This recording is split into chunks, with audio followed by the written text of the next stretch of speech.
Hello students, my name is Anubhav Tiwari.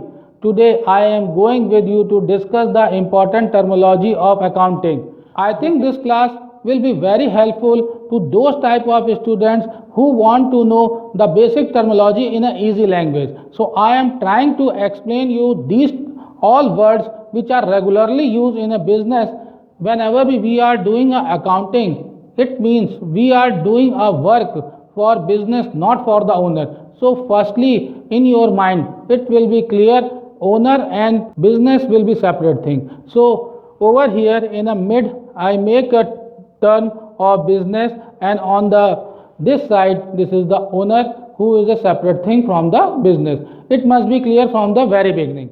So over here it is divided into the two categories. One main in a center is a business, and we are going to do this type of work or return work or recording transaction only for business, and this side will be treated as your proprietor or the owner.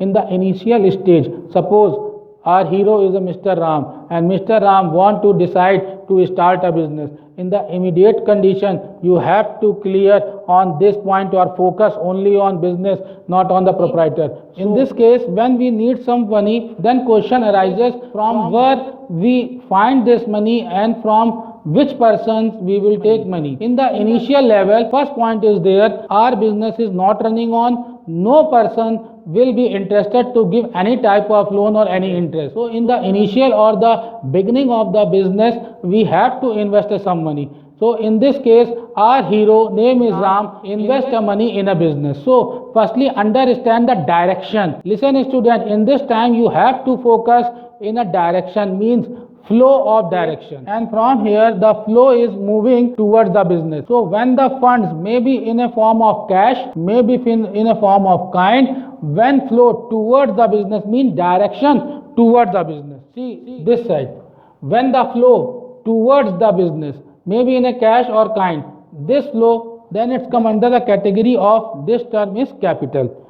So business recognize this type of fund with the name of capital, and capital. Another thing, just opposite, when this flow towards the home from the business, there are two things, when the flow from business to home and home to business. So when the flow from home to business, this is called capital turn. When the flow from business to home, then comes under the category is drawing. Listen one thing and focus on flow of direction. When the money, funds, cash will move from home towards the business, then come under the category of capital, and just opposite, whenever with this flow is towards to the home, then it's come under the category of drawing. So at this stage I am trying to clear a difference between these two, capital as well as drawings. So it's a simple thing, when the money or fund, cash in kind flow towards the business, it will be treated as in capital, and just opposite, whenever with this money, cash in kind or other items move towards the home, then come under the category of yes, drawings. And after that, when the business is moving on, another phase for the funds requirement. In that condition, businessmen mostly get a loan from the outsider, not from the owner. When this type of funds is collected from the outsider, means other than the owner, some other parties will also provide some funds, and again that money they want some return. So over here, this is the second portion other than the owner funds. As an example, the other institutions is Punjab National Bank, means PNB, State Bank of India. These type of financial institutions will assess in the future for a business. When we receive the money from that type of institutions or other than the owner's fund, then give the category of liabilities, and over here this is a loan. So when we receive this money from these type of institutions, this come under the category of loan, and in loan we have to return whatever we rewards, it is called the interest. So when we return this thing, it will be interest. Remember one thing, we are not returning only a interest. Interest is the reward of the loan. So whenever we have to return, then two things are there. Principal money means the amount of the money, maybe this principal money return in a form of installment or in a lump sum method. This is the another point. don't confuse over here. Just go through the business terminologies or accounting terminologies. After then, when the fund is received, what is going on? The story is moving on. In that condition, business will start. How business will start? Then again question arises.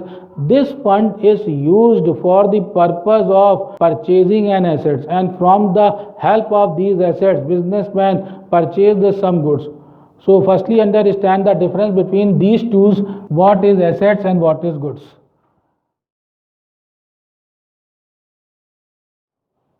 Assets are the things which are purchased for the purpose of help in a business. Remember one thing, important is motive, important is objective. Goods are purchased with a motive to resell it, but assets are not the things which are purchased for the purpose of resale. Assets are the things which give help to a businessman in operation of a business. After receiving the funds from owner as well as the other, these funds will be utilized in operation of the business. When we going to operate a business, in that conditions we have to purchase the some assets, or you can say in other words, this type of fund is used in purchasing an assets and goods. Now two things are there, assets and the goods. So understand first, assets are the things which are used in operation of a business or which helps in operating a business.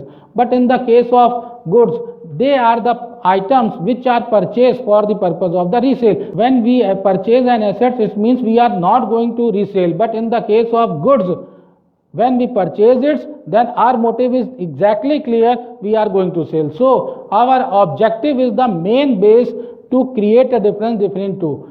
Whenever we purchase with the object of this, we have to sell in this thing, then this come under the category of goods. But whenever we are purchase the any items not for the purpose of resale, only will be used in operation of the business, this will come under the assets. As an example, you can see in a easy way in a daily life, vegetable wala means sabji wala. So just imagine it, what was going on? In that condition, that person hold a thela and some vegetables. You have to clarify these two things in the form of assets and goods. Assets means thela. So thela comes under the category of assets. Why? Because this thela is not purchased for the purpose of the resale, but the vegetables comes under the category of goods. Why? Because they are purchased for the purpose of the resale. Whenever a business of thela is there, it means thela is purchase and thela is also sale. Thela is purchase and thela is also sale. But over here thela is purchased not for the sale, just as a helping hand in operation of the business. So businessmen sold what? Businessmen are going to sell only a goods, and goods is a example over here is a vegetable. So I think this point is clear, difference between goods as well as your assets. Further, when the business is moving on, then what is the main step of business? In a business, only two major steps are there. One thing is purchases and another thing is sales. So this is the regular routine of the business. Firstly, businessman purchase a goods. Whenever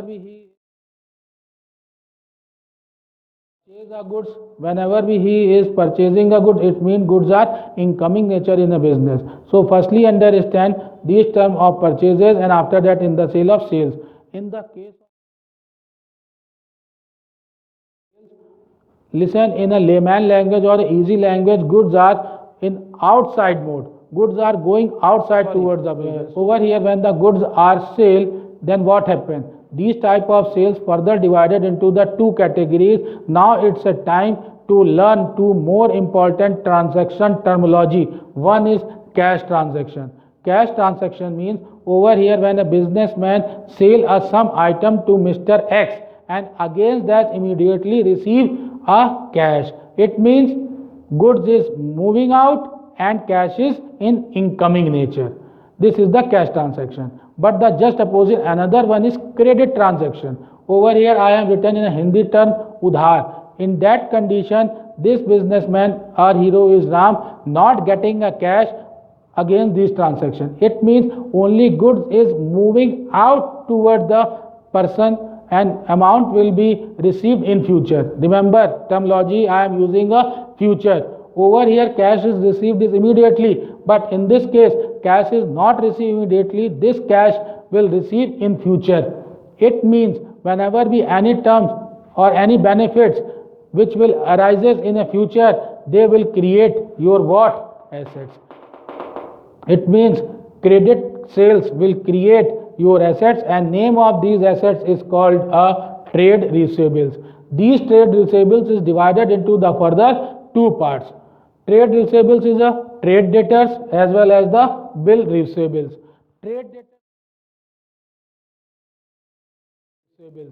Trade debtors and bill receivable is a very important point over here to understand. Firstly, understand their difference. Once a businessman sell a goods to outsider on the behalf of the credit sale, this transaction generated a debtors.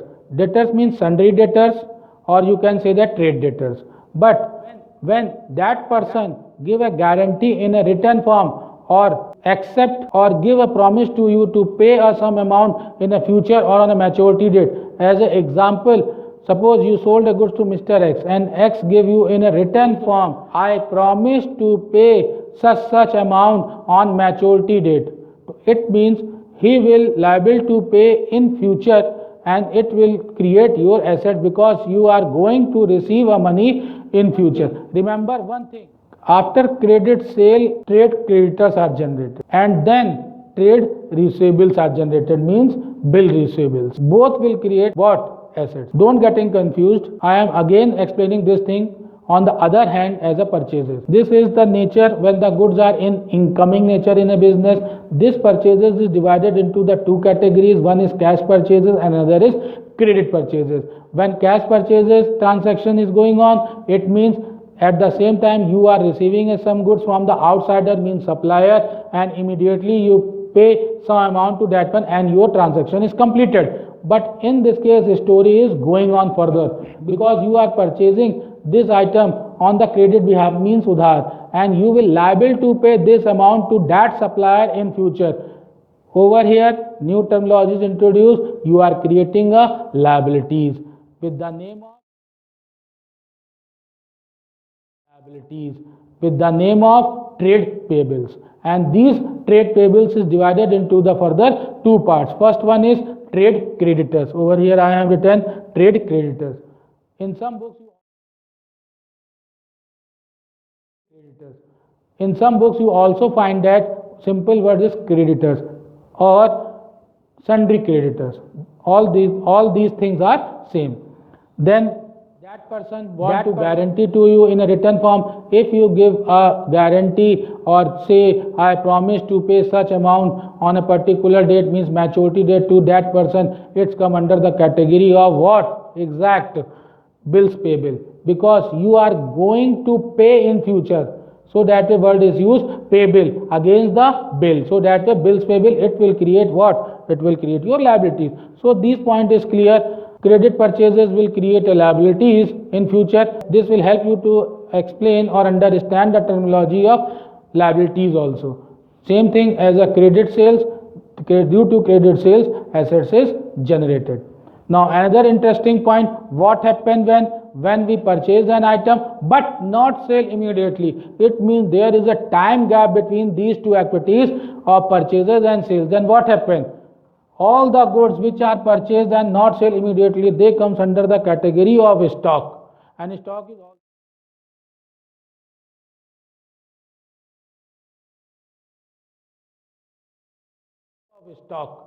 stock is also another part of your assets.